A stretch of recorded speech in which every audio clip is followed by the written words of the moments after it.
How to hoop a polo with the Hoopmaster Mighty Hoop Station. All the links for what I used today will be in the description box.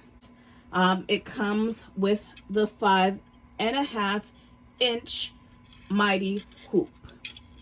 The hoop comes in two parts, the front and the back. So let's start. The first step is to add the back of the hoop to the station.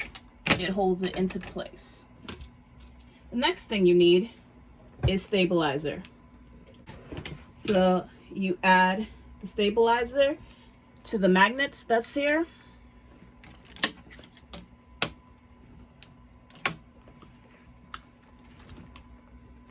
And now all you need to do is add the polo shirt.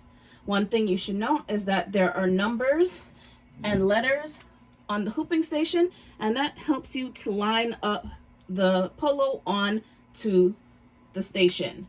This is a woman's medium shirt, and I'm hooping it on C11. So all we have to do is just add the shirt,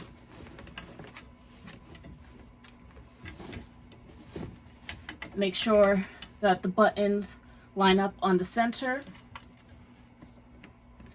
and that you smooth down the fabric.